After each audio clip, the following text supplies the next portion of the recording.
This bill was done largely in response to some reports and audits that came out just before session. But in my opinion, this is something that is very needed and very healthy.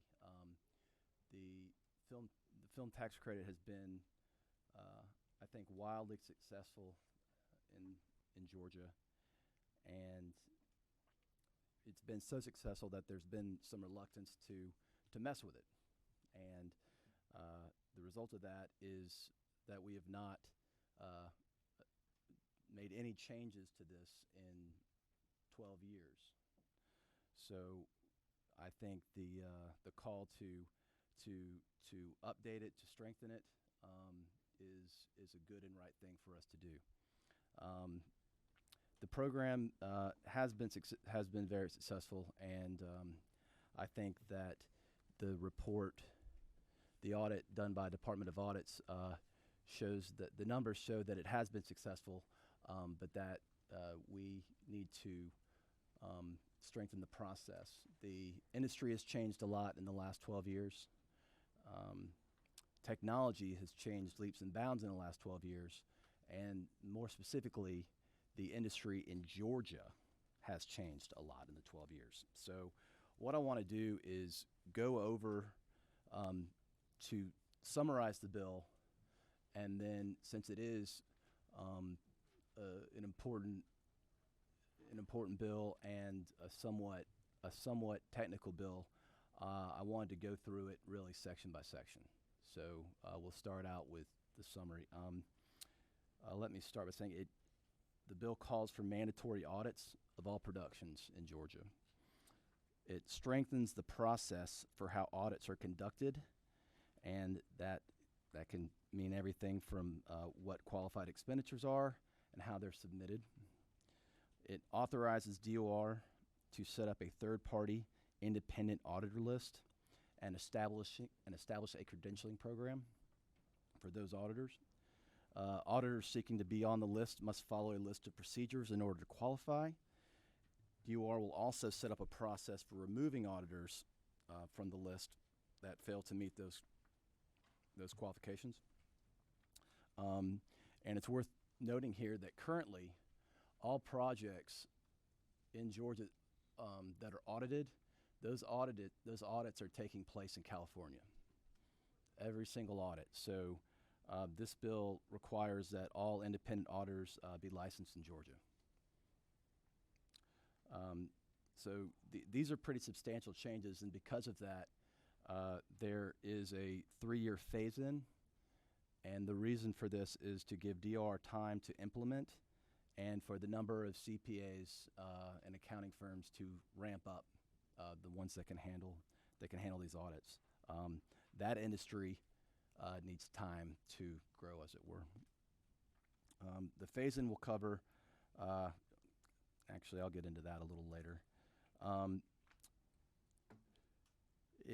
This bill changes the process that Department of Economic Development and DOR award the 20% credit and the 10% promotional uplift. Currently, GDEC certifies projects at the 20 and 30% level from 90 days before the start of principal photography to completion of principal photography, and then sends a letter to DOR letting them know that the production is certified. This changes that process now to a 2-level certification.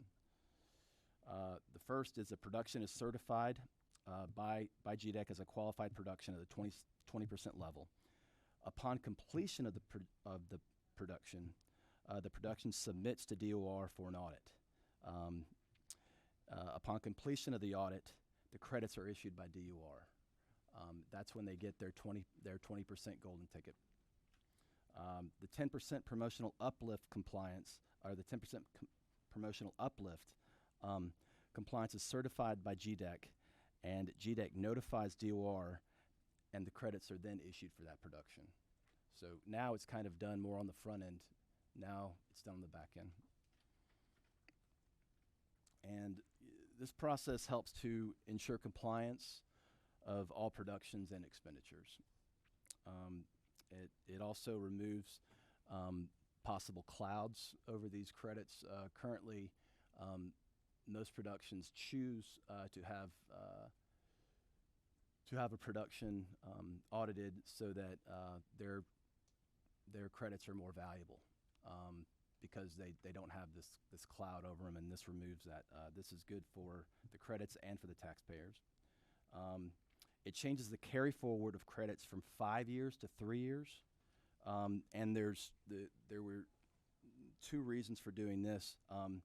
Now that credits are awarded, now that credits will be awarded upon completion of an audit, it takes away, I guess, that X factor, if you will, of the unknown in how long an audit might take, the processing time of the audit. Second, it helps to limit the total exposure to the state at any one given time as far as how many credits are out there. And as we looked at this, it seemed that this was somewhat of a relic or a holdover from the first bill that we did in 2005, when it was not transferable, and we had a bit of a longer time range to give companies more time to use the credit against their taxes. But when we made the credit transferable in '08, that window stayed the same time. This bill removes the clawback provision that's currently in there. The way it is now, that is in there for productions that are not audited. But now, moving forward, we're going to be requiring all productions to be audited. It was logical to remove that out of the bill. Some additional changes. It defines presentations, and presentation. This is one example of how the industry and really how technology has changed the industry.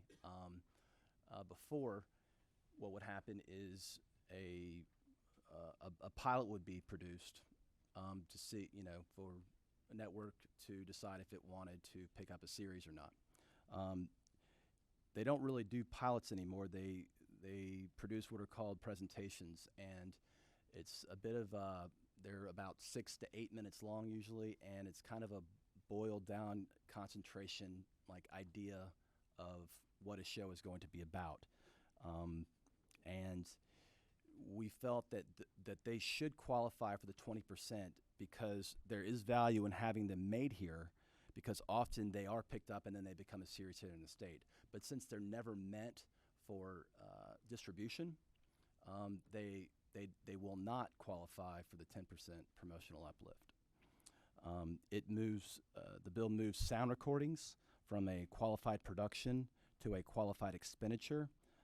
The way it's currently written, it's a little bit confusing, and I think that this could also could be considered cleanup language. The bill read as though it was a individual kind of production, and we're not talking about the Georgia Music Investment Act. This was language that was in the film tax credit, or the film tax credit language. It's still in there. It just moves it from a production to a qualified expenditure, which it is. It talks a little bit about post-productions and clarifies what qualified post-productions expenditures are. It adds major sporting events as a qualified production, and we currently do this in individual incentive packages to attract major events. Think Super Bowl, Final Four, and this language came from this language actually came from the Metro Chamber, and I have some more notes on that.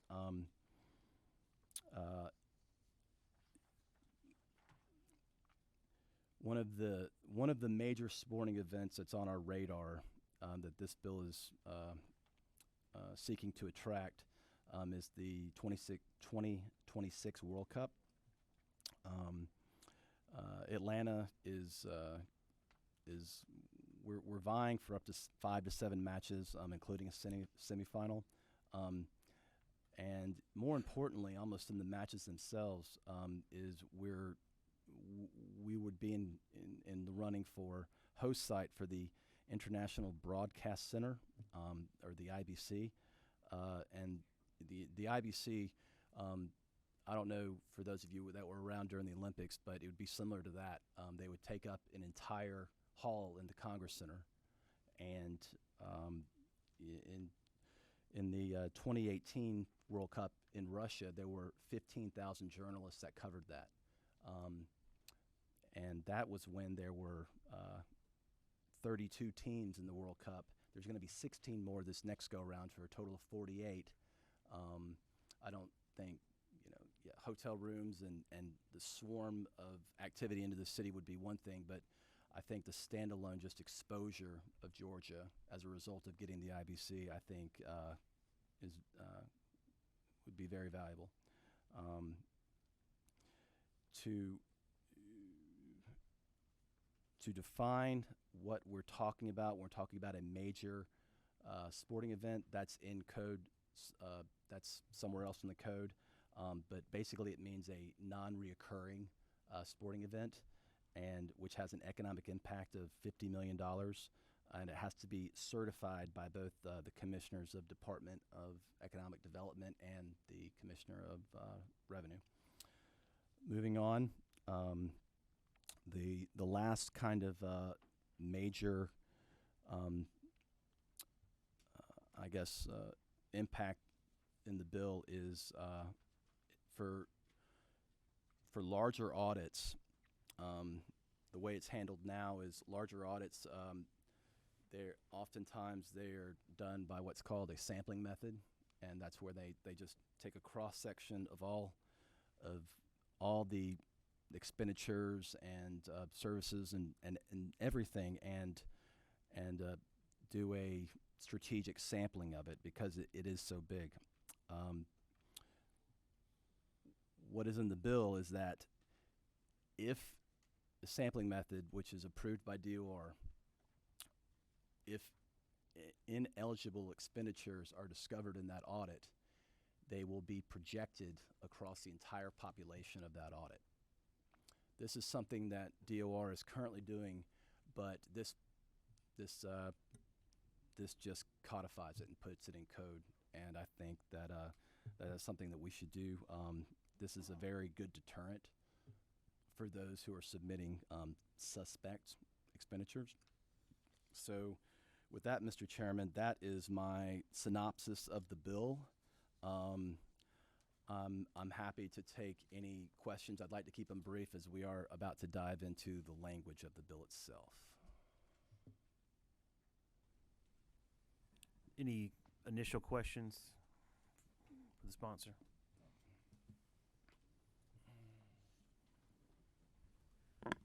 Go ahead. Thank you. Thank you.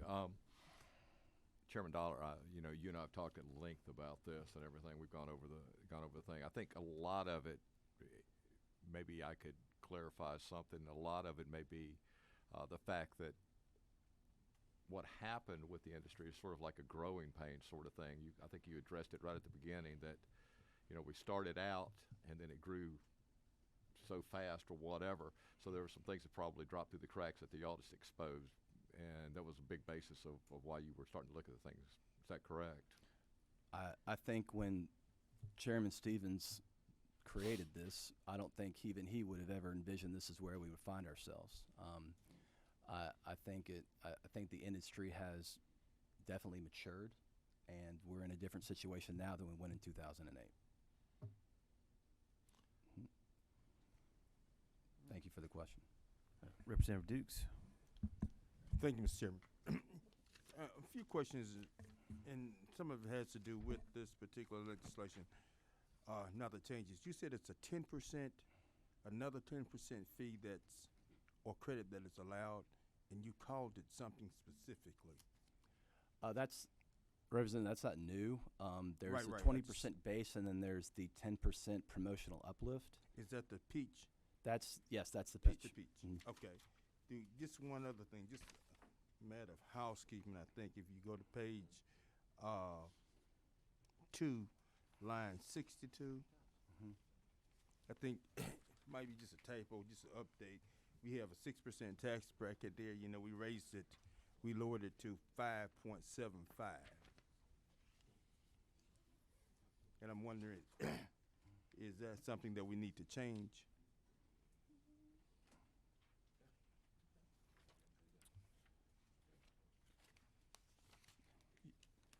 You might be onto something. That might have been an Just oversight by lead yeah. counsel. Yes, Yeah. sir. When we changed it.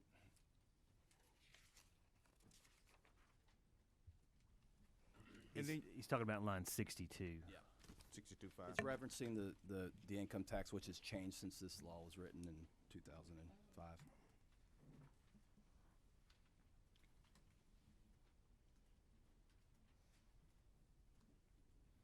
Okay.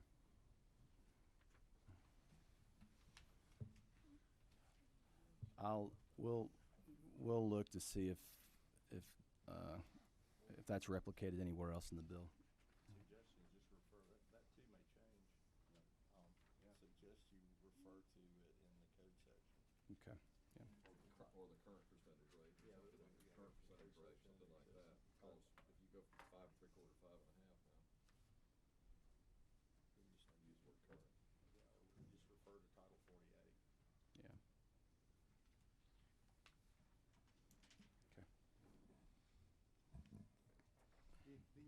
Then you reference major sporting events. Yes, sir. Are they subject to the same 20%? They would qualify as a certified project. Just as if it was in the film industry? Yes. They for the broadcasting of that or the broadcasting production related to that event. Okay, it's Yep. Just the broadcasting that's Ye- related to that. Yes. Yeah. So it has to meet other qualifications that are in code, like it has to, like what we did for the Super Bowl, where we exempted the sales tax for tickets. Like it has to meet those same requirements. So it has to meet those requirements to qualify as a major sporting event under the film tax credit.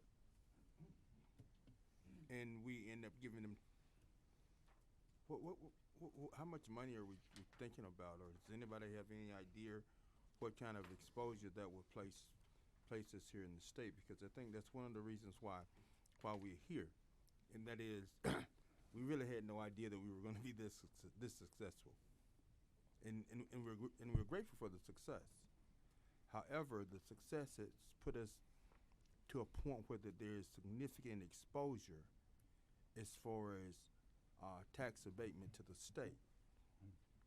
And I'm just concerned as to, now we add this in, how much exposure are we potentially looking at?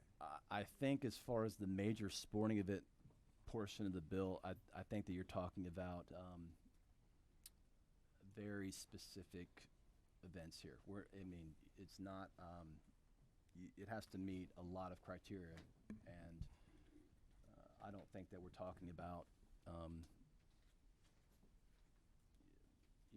a significant number of events. As far as a dollar figure, I don't think anybody could tell you that. If they can, then I'm happy to have them come up afterwards. But if it's okay with you, I'd like to get through the bill and then we can come back Okay, to that. sure, Yeah, okay, absolutely. great, thank you. All right, Representative Nolowitz. Yes, my question is just for clarification. In line 98, when you talk about a non-recurring major sports event, that's something like Super Bowl 54. That's a specific event, so it's non-recurring. The World Cup, 2020 is specific. It's non-recurring. Final Four. So it's something that's not something that's just a regular season game. That I just need clarification on what that non-recurring means. I'll read you the definition of what it is. Right. Or not the Exactly. definition of what what it is. The event must be non-reoccurring major sporting event to qualify for the tax credit. Think Super Bowl or World Cup. Non-recurring means an event that takes place no more than one time over a 3-year period. It also, as we said, it must have an economic impact of $50 million. It must be certified by the commissioners of both departments. And then there are other triggers that are elsewhere in the code.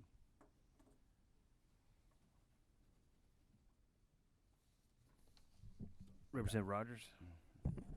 Yeah, so basically, when we're looking at the athletic events, things of that nature, the Chairman Dollar, what we're basically looking at is the media exposure from the rest, that we're exposing Georgia to the rest of the world.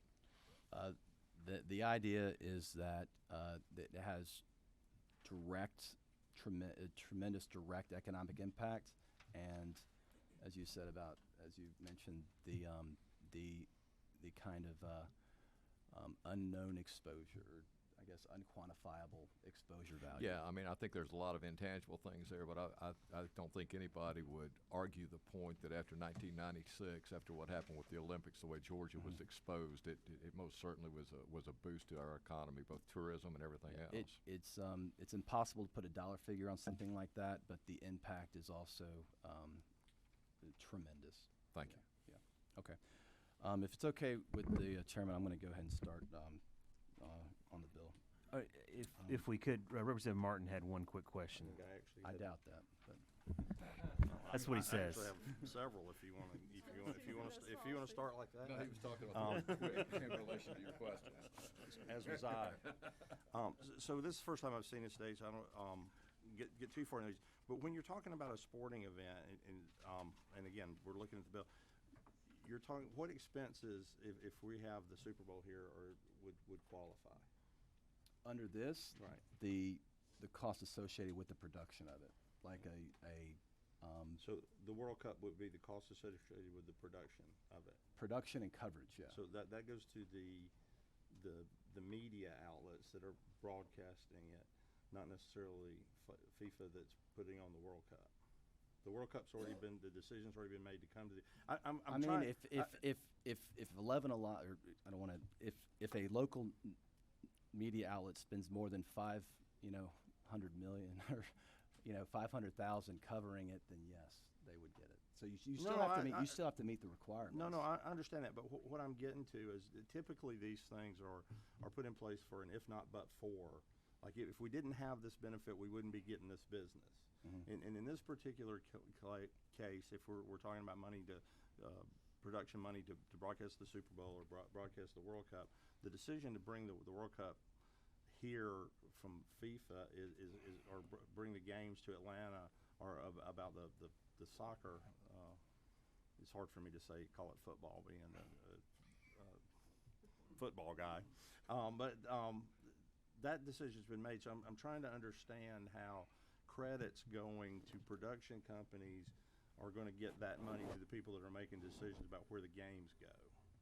Does that make sense? Because this wouldn't be for the Peach Bowl, but it would be for the College National Championship that comes. That rotates every 4 years, no matter what. Something like this is something that I think you would see as part of an overall incentive package that we offer for stuff like this. But my point is, the national championship from the NCAA is coming to the Peach Bowl. Will happen in the Mercedes Dome every 4 or 5 years. It rotates around those 5 years, regardless of what Atlanta does. This would qualify that for this. If they meet the spend and investment No, requirement. I understand. I'm just, my point is the fact that it only happens every third year does not mean that it's not on a contract to come every year, and you don't need I'm for you on it. If not, but for this incentive, you wouldn't get this business. But you're going to get this business. I mean, the Rose Bowl is going to host the national championship every 5th year. Over in Phoenix, they're going to host it every 5th year. If they met the spend, they would get this incentive, and we were going to get them anyway. I just suggest that we be careful when we're doing that we expend the tax credits on areas where we're gaining new business, not paying people that are already coming. Does that make sense? Yes, sir, it does. Okay, Okay. So as we start on the bill, page 1, the only change is line 24, and that's what I was talking about with adding or defining what a presentation is. As 12 years ago, there really was no such thing.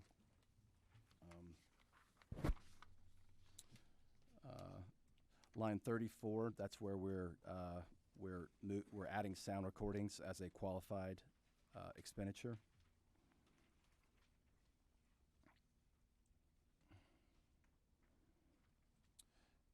lines 49 through 48, this is just firming up that expenditures must be purchased, rented, or leased in the state by a Georgia vendor. Some of this was, a lot of this was already was being done by DOR, but this spells it out in code.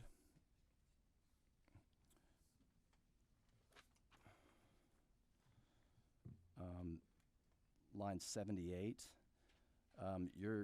you will see several references like this throughout, and this is just a reference to the phase-in that we find later.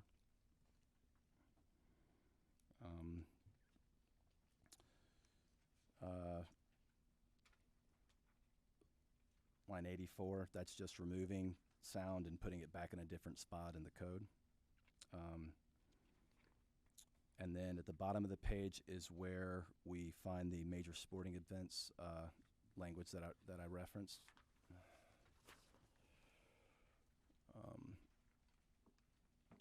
Line 112, this is just changing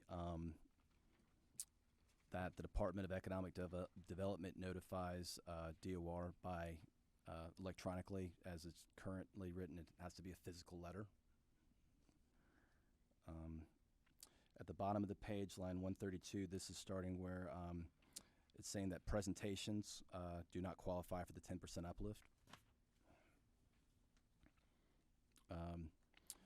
The top of page 5, this is where we start to see the spelling out of the two-level process.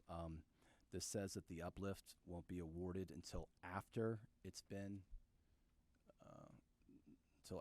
distributed. So, and let me just explain how that works. So, when a production goes in to be audited, that can take anywhere from 1 to 2 or 3 years, depending on the size. And they will apply. They'll go in for the audit when they're done with that. More likely than not, I think that by the time that process is done, the production will already be in distribution. So this is they're probably going to happen simultaneously, but they don't necessarily have to happen simultaneously. Line 142, this is more phase-in language. Line 158, this is where we're talking about the clawback that I referenced earlier. And again, the logic there is that language is put in for productions that were not being audited, but since moving forward, they all will be audited. That's the reasoning for that. Line 162 is more phase-in language.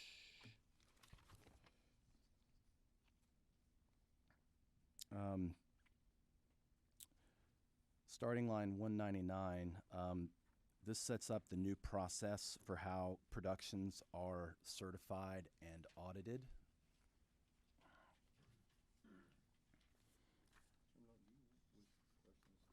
At the end, yeah. I want to get through it first, Chuck.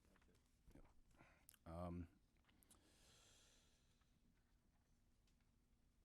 And if line 243, this is where we are changing the carry forward from 5 to 3 years.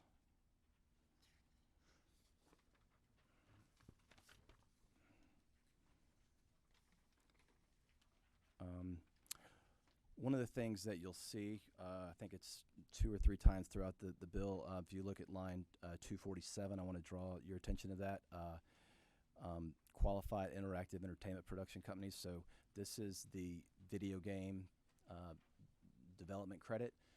This is not, the intention is not to really touch that credit here. It's capped, it remains capped, and this is saying that it does not apply to, some people have seen that and asked questions about it, but this is, it's just saying that it's not at all touching that. And then line 255, it begins the phase-in. And the first phase-in starts next year. And you'll read that it it applies to projects that exceed 2.5 million spend. And DOR gave me some numbers. This phase-in will cover approximately 89 audits and about 87% of the expenses. And then the next year, when it ramps up again, or it ramps down, I should say, it'll capture 129 audits and about 94 of the expenses involved. And that's in 2022. And then in 2023, it's 100%.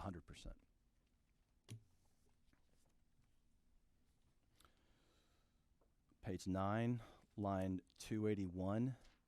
This is the third-party auditor language. Line 283 begins spells out the certification and the process. Line 293 begins the decertification process for auditors.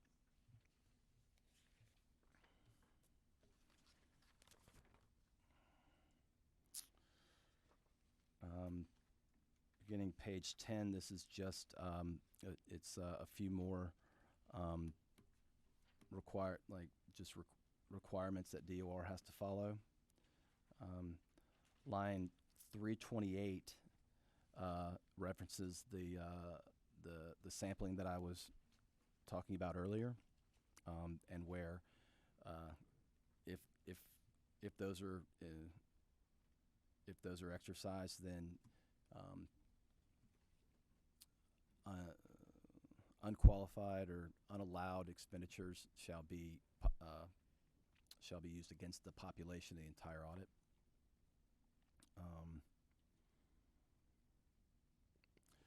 And one note on the third-party audits. When you apply for your audit, you will tell the department if you want them to do the audit or if you want this auditor to do it. Regardless of that, whoever does the audit, DOR has to do a portion of the audit due to confidentiality on withholding. So line 333 references that.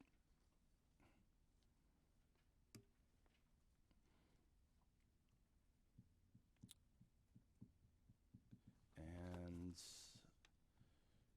on the final page, it says that the cost of any audit or the portion of an audit shall be reimbursed to the department. So there shouldn't be any cost incurred by the state for that. And those are the highlights, Chairman.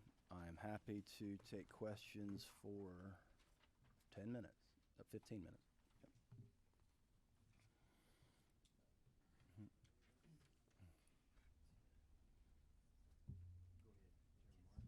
Chairman Dahl, thanks. I'm going to go in the middle. I had a couple, but this one is most present.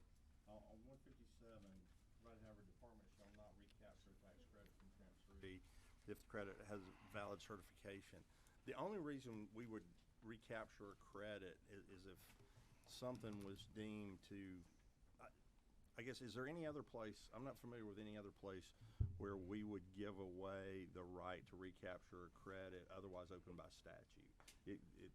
Does this override if there was found to be fraud, there were found to be, I just want to be careful we don't do the, did you vet this through with revenue?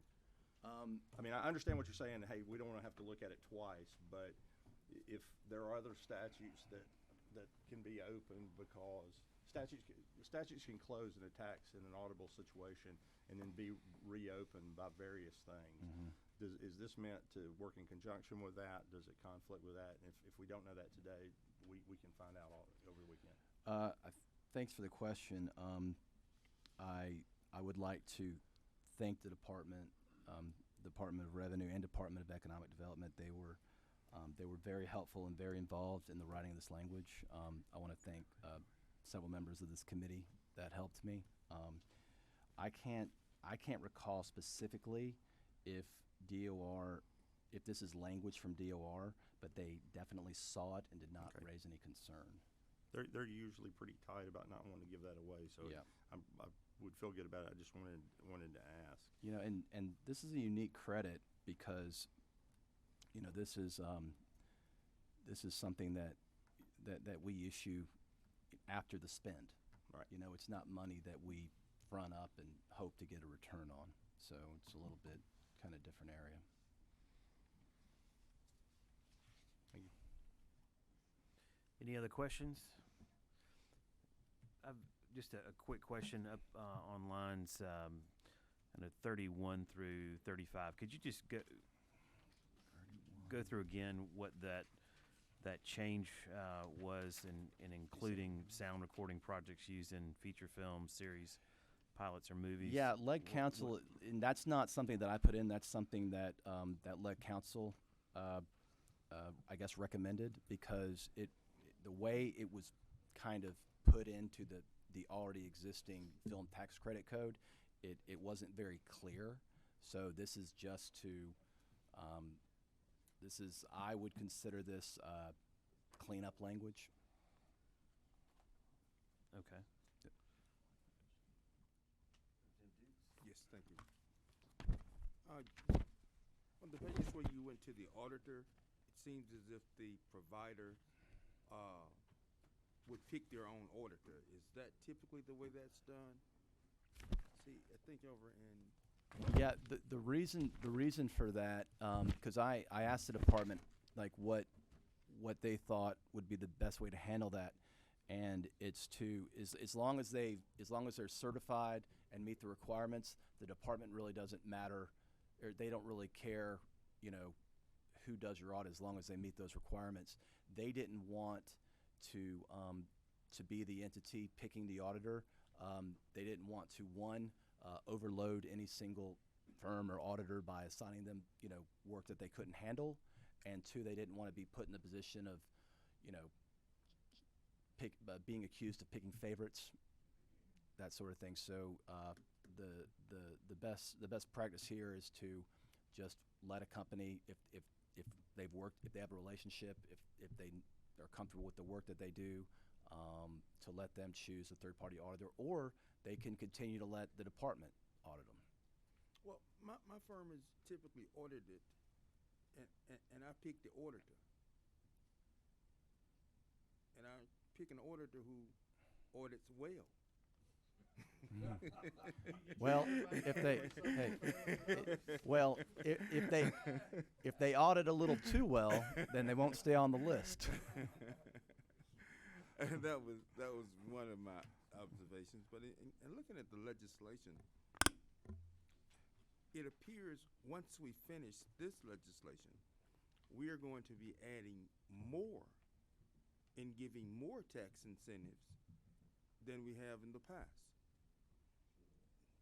You see, because now we're including the sound, and we are also including the piece that the chairman mentioned that seemed as if it is not something that is actually used to recruit this activity, but because you're here and you're going to perform the service, then we are going to give you a tax abatement. Well, to be clear, the sound recording, that doesn't change in practice how it's being done now. The sporting event,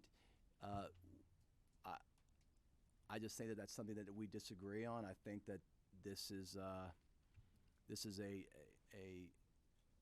very valuable tool that we can use to attract economic activities and economic events that mean big money and big exposure to our state. To pay the people who covers it. They're gonna cover it anyway. So you know now, and see, this is where I'm really going with all of it is this. We started this in 2003 down in, I think our first trip was to Savannah, and we went to SCAD.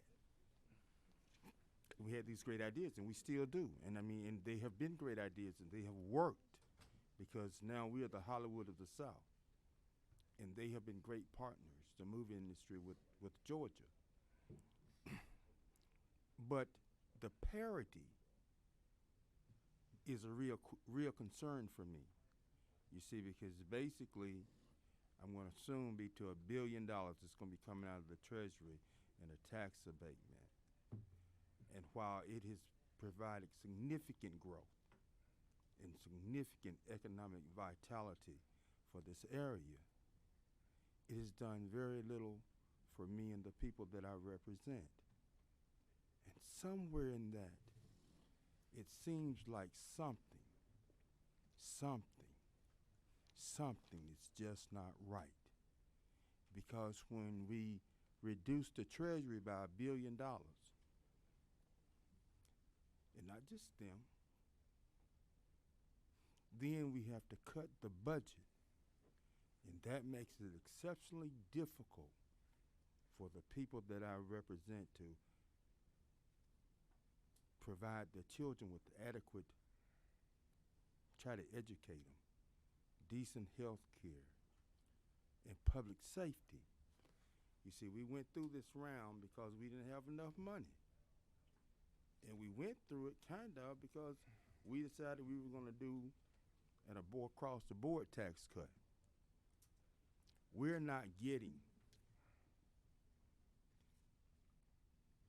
what I would hope that you would feel that we should be getting out of this deal when we go along with the deal to make sure that $1 billion come out of the coffers. And what we have done here is expanded that opportunity. You see, you're not going to have $500,000 sporting events coming to Baker County. So the people of Baker County will never have an opportunity to participate. But they are reoccurring.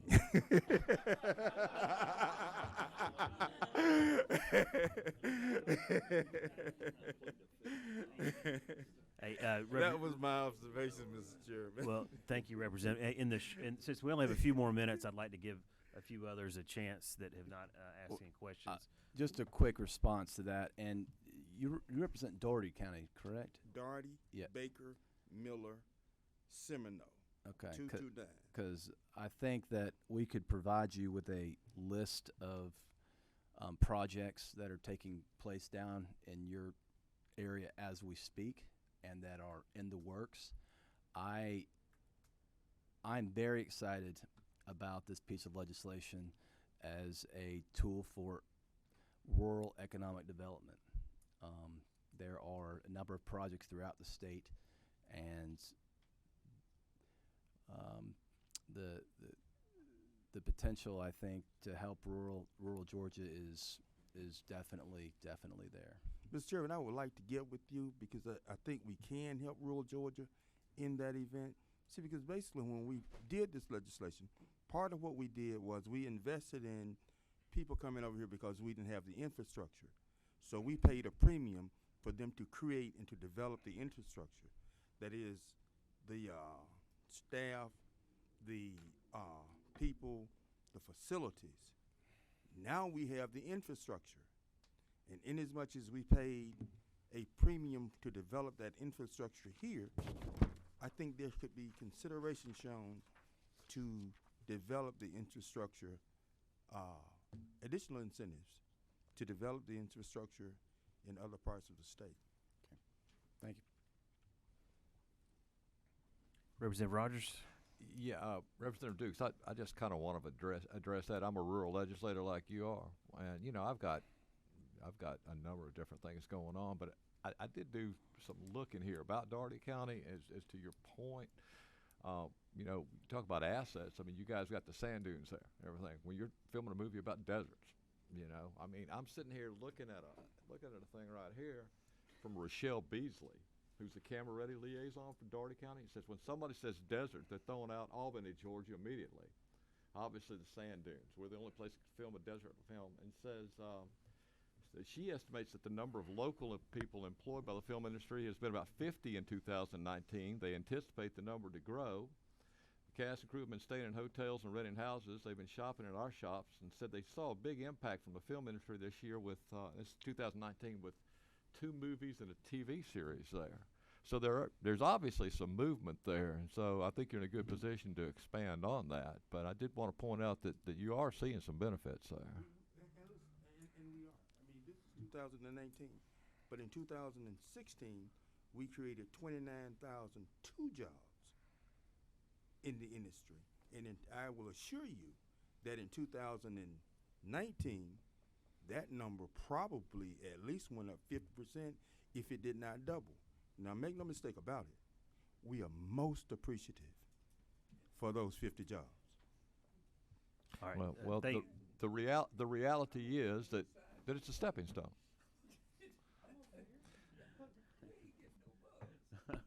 Representative Williams. Oh, my goodness. I thought I was going to have to move over there to get heard. Thank you, Mr. Chairman.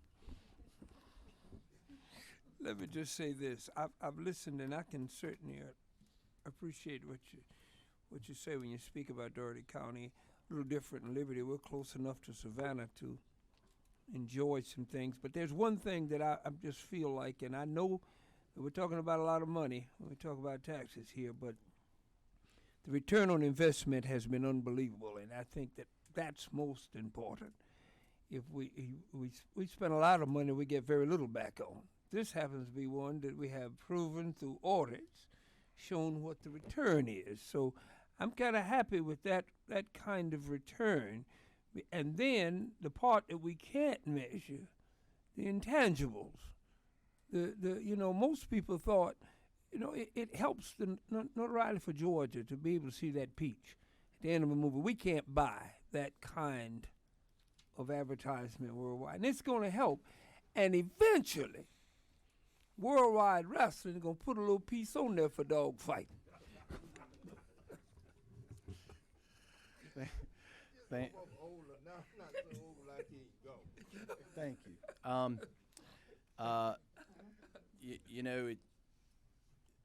The numbers that in the audit themselves, or in the audit itself, 667 million in expenditure.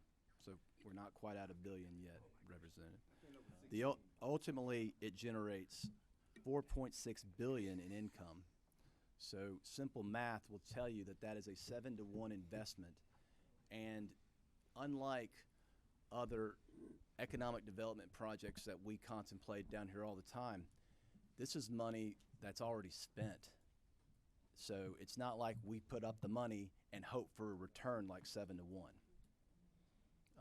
Additionally, when you talk about the intangible, economic development, they told me this a few months ago, and I didn't know this, but about 10 years ago, they hired the Nielsen Company to try to put a dollar figure, like what is the value of the 10% of that promotional uplift.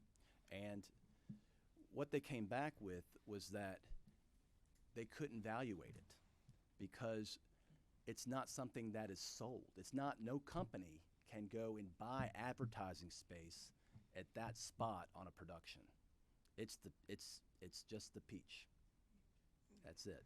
Like if I cannot go and buy, Coca-Cola cannot go and buy that space. So you can't, it was impossible for them to put a value on it. So I think that is an important point that you raise. All right, last question, Representative Gilliard. Mr. Chairman, I sympathize with my low country comrade here because he's on the right-hand side, so we love the peach. So let me say, I like the part about the licensing. You're saying that we'll do it in Georgia as opposed to L.A.? Well, one of the idea of this was to create economic activity, raise revenues, and create jobs in Georgia. So this is a continuance of that effort, and it will result in all three of those for this additional sector now because of the film tax credit. Thank you for an excellent bill. Thank you.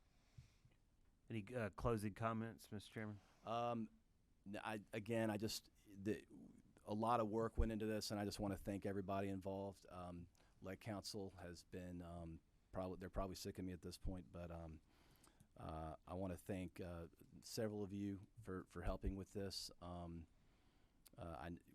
It's not perfect. You don't ever want to send a perfect bill over to the Senate anyway. So, but we'll keep working on it. I want to let you close this out, Chairman. But before that, we will have another meeting in this room tomorrow. I believe it's at 1 o'clock, and with the intention of taking public testimony. And then we're going to have another meeting again on Monday. I don't know the time yet, Chairman, but that's you. Can I ask the chairman a question about the logistics? Yep. You're going to meet tomorrow at 1. Mhm. If you're going to meet tomorrow at 1, you're going to meet, your plan is to meet again Monday at some point. When I heard today, it may not have been about this bill, but I heard the speaker refer a bill to this committee for referral to Ways and Means. Yes. Does this bill leave here and go to Ways and Means? The or is idea- I'm just asking for. It will, yeah. Okay. The idea is that we try and get it as vetted as possible in here, since we are supposed to be kind of the clearinghouse. Subject matter. For entertainment stuff, but it does need to go through Ways and Means and then rules. And Okay, no, that just didn't realize this bill was going to take that step as well. Yes. Thank you. All right, and with that, we need to give up the room. The time is short. Meeting adjourned. Thank you.